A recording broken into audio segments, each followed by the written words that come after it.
오늘 주신 하나님의 말씀은 욥기 24장 16절에서 19절, 23절에서 24절 말씀입니다. 다 같이 한 목소리로 봉독하겠습니다. 어둠을 틈타 집을 뚫는 자는 낮에는 잠그고 있으므로 광명을 알지 못하나니 그들은 아침을 죽음의 그늘같이 여기니 죽음의 그늘의 두려움을 알미니라. 그들은 물 위에 빨리 흘러가고 그들의 소유는 세상에서 저주를 받나니 그들이 다시는 포도원 길로 다니지 못할 것이라. 가뭄과 더위가 눈 녹은 물을 곧 빼앗나니 수월이 범죄자에게도 그와 같이 하느니라. 하나님은 그에게 평안을 주시며 지탱해 주시나 그들의 길을 살피시도다. 그들은 잠깐 동안 높아졌다가 천대를 받을 것이며 잘려 모아진 곡식 이삭처럼 되리라.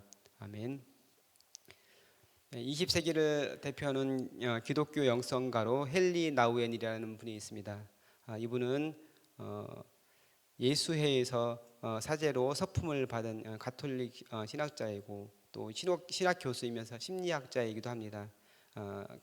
우리나라 이제 개신교 측에서 이제 가장 많이 알려져 있고 사랑받는 그런 가톨릭 작가 중에 한 사람인데 이분이 쓴 그 책이 굉장히 인기가 많이 있습니다. 그래서 많은 사람들이 좋아하는데 이분이 주로 이제 얘기하는 그런 것들은 성공과 명예로 대표되는 세상의 가치가 아닌 낮아짐과 섬김으로 예수님을 따르는 그런 영성을 이분은 책과 또 삶에서 보여주고 있습니다.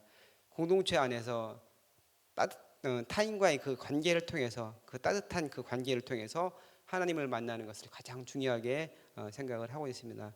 그는 그 말로만 하는 그런 사랑이 아닌 실제 삶으로 보여주는 사랑을 실천하기 위해서 예일 대학교 이제 교수로 재직하던 중에 페루에 있는 빈민가에서 이제 봉사 활동을 합니다. 그곳에서 오랫동안 봉사 활동을 하면서 하나님을 만나고 또 사람들 속에서 깨달은 바가 이제 많이 있었는데 다시 돌아와서 하버드 대학에서 이제 후학들을 가르치고 한 3년 정도를 가르쳤는데 계속 그 가르치는 것으로는 자기가 있을 수 없다. 하나님의 그 사랑을 받고 또 그 여러 가지를 경험한 그 은혜가 있기 때문에 자기가 마지막 생애를 하나님을 위한 섬김을 해야 되겠다. 그래서 이제 캐나다에 있는 그 지체 장애인 공동체에서 이제 라르시 데이 브레이크라는 그런 지체 장애인 공동체에서 섬기면서 나머지 인생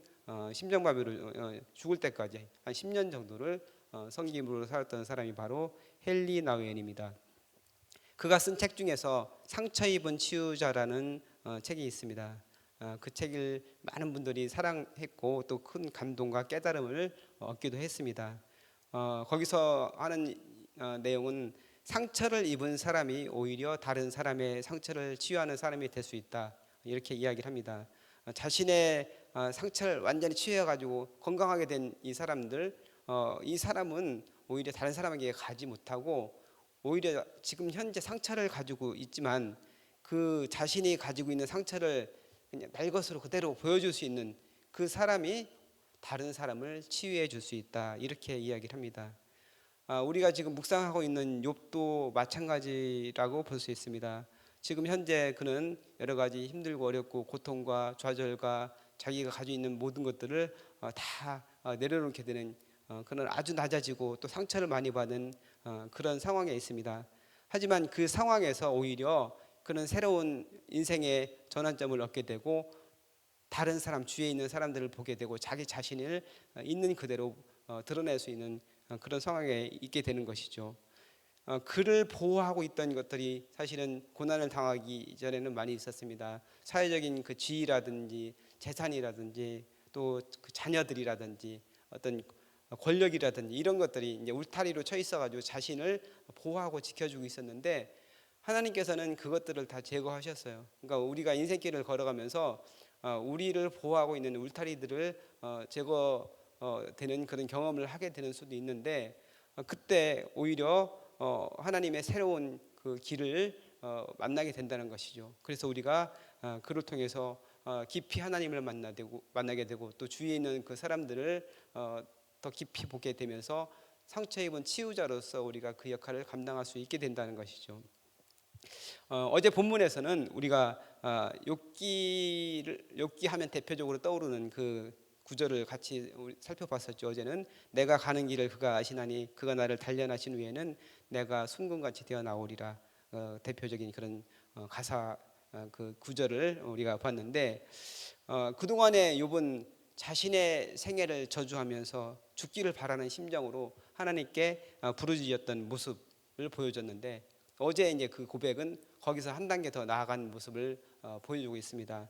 그래서 자신의 상황을 새롭게 보는 그 통찰이 생겼다고 할 수 있습니다. 그래서 하나님의 섭리와 주권을 소망 중에서 바라보게 되었다고 이렇게 말할 수 있습니다.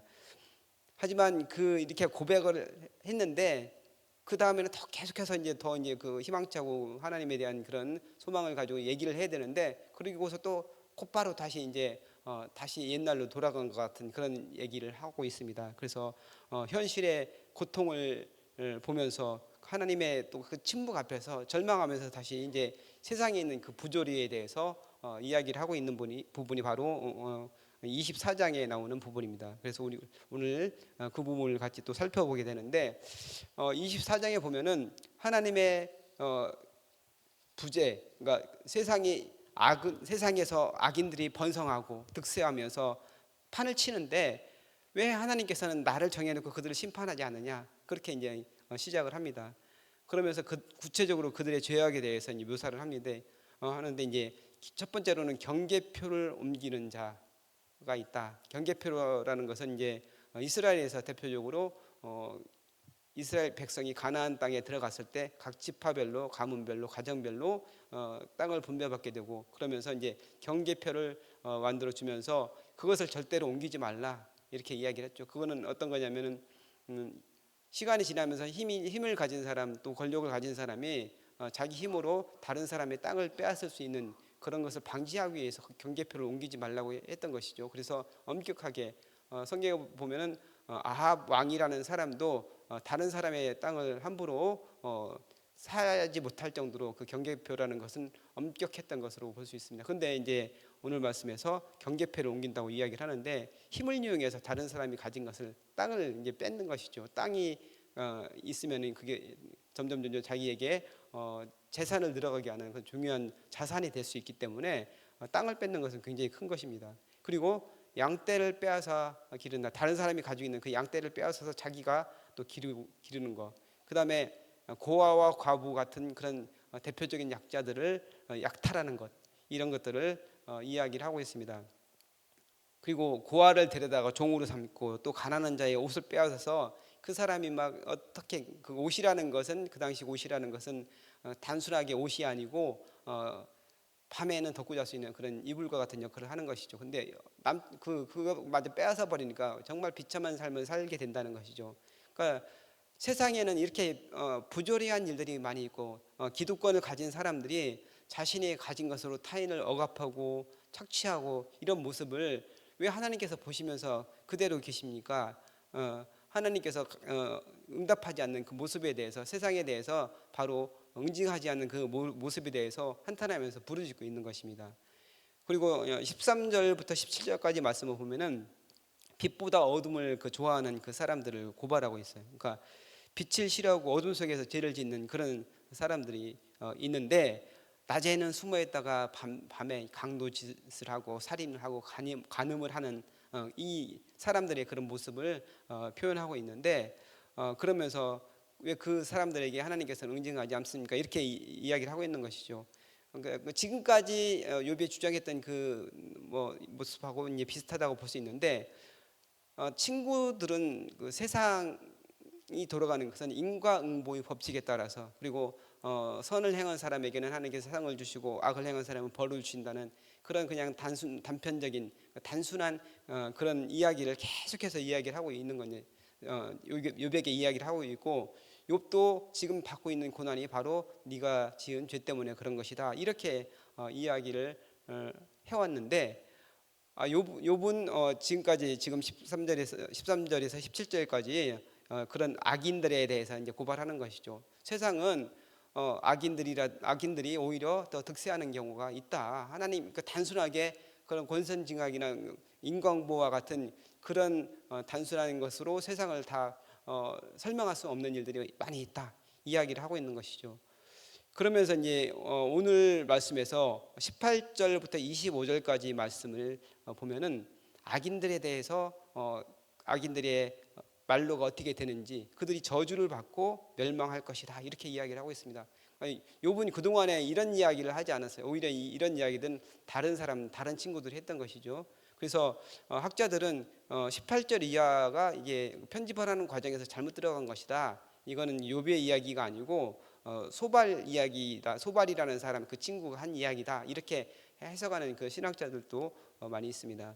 하지만 전체적인 흐름으로 봤을 때 욥의 이야기로 보는 것이 이제 자연스럽다고 할 수 있는데, 이것은 어떻게 볼 수 있느냐? 욥이 그 법정에서 이제 그 하늘 법정에서 하나님 앞에서 세상 사람들을 고발하고 그 다음에 그들에게 구형을 하는 거야. 우리가 법원에 가면은 검사가 구형을 하고 최종적으로 판사가 재판을 해서 선고를 하잖아요. 그런 것처럼 그들의 죄를 낱낱이 고한 다음에 그들에게 구형을 하는 것이라 이렇게 우리가 이해를 할 수 있는 것이죠. 그래서 세상에 이런 사람들, 하나님을 모르고 자신의 힘을 이용해서 다른 사람들 억압하고 착취하고 그 다음에 자신 마음대로 빼앗는 이 사람들을 하나님 그대로 내버려 두면 안 됩니다. 하나님의 정의가 있고 하나님의 공의가 있는데 그 사람들에게 반드시 벌을 내리셔야 됩니다 하고서 이제 구형을 하는 모습이라고 볼 수 있는 거예요.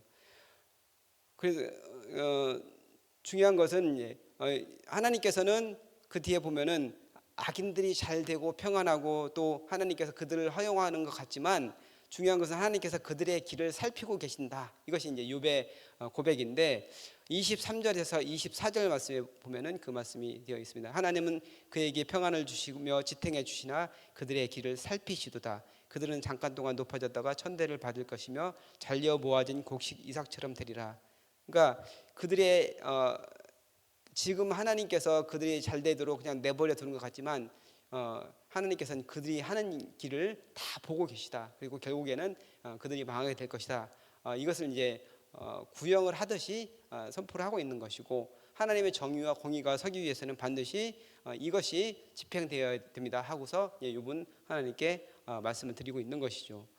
그러니까 욥의 이 마지막 이야기를 보면 그 다른 친구들의 말과 비슷한데, 이제 결정적으로 친구들의 말과 욥이 다른 것은 다른 친구들은 그 세상 사람들에 대해서 자기 일로 생각하지 못한다는 거예요. 그러니까 그냥 단편적으로 욥의 친구들은 세상에서 이제 상류 계층에 있는 사람들이라고 볼 수 있는데, 세상 사람들에 대해서 그냥 서로 그냥 말로써 논하는 거예요. 세상은 이렇게 돌아가고 그런 것이다 하는데, 욥은 아까 제가 서두에서 상처 입은 치유자에 대해서 말씀했던 것처럼 지금 자신이 가지고 있는 그 울타리가 다 사라져 버린 상태예요. 그래서 날것의 모습 그대로 하나님 앞에 서 있으면서 그 여러 가지 고통을 받으면서 그 상처 입은 치유자로서 세상 사람들을 보는 그 시야가 바뀌게 된 거예요. 그래서 정말 가난하고 힘들고 억압당하고 세상에서 고통당하는 사람들을 그 어려움이 나의 어려움이 된 거예요. 그렇기 때문에 그들에 대해서 긍휼의 마음을 가지고 악인들은 반드시 심판을 받아야 되고, 그래서 하나님의 정의가 이 땅에 이루어지고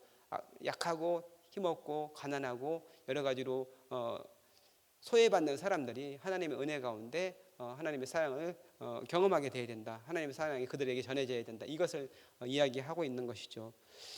우리 현실도 그런 일들이 많지 않습니까? 세상에 여러 가지 부조리들이 있고 악이 득세를 하고 이런 모습들을 우리가 보지 않습니까? 하지만 그 중에서도 우리가 뉴스나 이런 걸 보면은 그 끝없이 자기의 권력을 가지고 잘할 것 같은 사람들도 밝혀지게 되는 그런 일들, 하나님의 정의가 또 나타나는 것들을 우리가 보게 되는 경우들이 많이 있는 것이죠.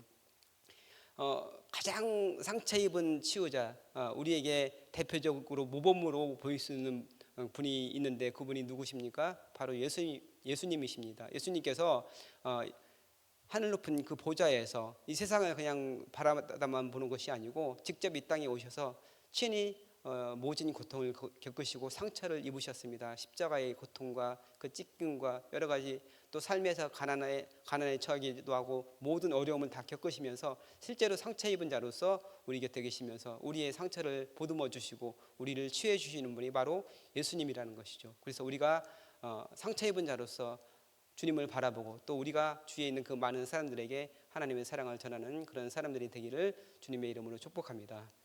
기도하겠습니다. 언제나 함께 하시며 가장 선하고 복된 길로 이끄시는 아버지 하나님, 지금까지 나를 지탱하던 그것이 나였던 것처럼 생각하고 있었는데 그것이 울타리였던 것을 깨닫습니다. 그것이 사라졌을 때 너무 아프지만 그를 통해서 나를 하나님이 깊이 만나고 타인의 고통에 공감하며 그들을 치유하는 사람으로 세우기 위한 하나님의 섭리가 있음을 믿습니다. 어떤 상황에도 낙심하거나 절망하지 않게 하시고 신실하신 하나님을 온전히 바라보게 하여 주옵소서. 감사드리며 우리의 구원자이시며 치유자이신 예수님의 이름으로 기도하옵나이다. 아멘. 이 시간 다음과 같은 기도 제목으로 기도드리겠습니다. 지금 들은 말씀이 내 삶으로 이어지게 하옵소서. 동네 세매주일 성경과 말씀 삶 운동을 통해 하나님의 나라가 든든히 세워지게 하옵소서. 교구 사역을 축복하시고 각 동네 신방을 통해 하나님을 만나고 경험하게 하여 주옵소서. 니제르화나 프린야마와 멋진 민부아바가 잘 회복되게 하시고 글로벌 사랑 나눔의 사역을 축복하여 주옵소서. 육체의 질병과 마음의 질병으로 고통받는 성도들에게 회복의 은혜와 평안의 은혜를 베풀어 주옵소서. 전쟁과 재해로 고통당하는 곳에 하나님의 평화와 사랑이 전해지게 하시고 이 땅에 전쟁의 위협이 없게 하여 주옵소서. 대통령과 공직을 감당하는 분들이 민생을 잘 돌보게 하시고 정치가 안정되고 경제가 회복되어 온 백성이 기쁨과 평안을 누리게 하여 주옵소서. 공동 기도문의 기도 제목을 따라 기도하시고 또 각자 가지고 나온 기도 제목을 따라 기도하시다가 자유롭게 돌아가시기 바랍니다. 기도하겠습니다. 살아계신 아버지 하나님 감사합니다. 오늘 우리가 말씀을 통해서 상처 입은 치유자라는 말씀을 같이 나누었습니다. 예수님께서 이 땅에 오셔서 상처 입은 치유자로서 많은 사람들을 치유하시고 우리의 아픔을 공감하시고 우리와 함께 계신 그 예수님을 우리가 바라봅니다. 우리가 때로는 세상의 삶에서 여러 가지 힘들고 어렵고 고통 가운데 아픔 가운데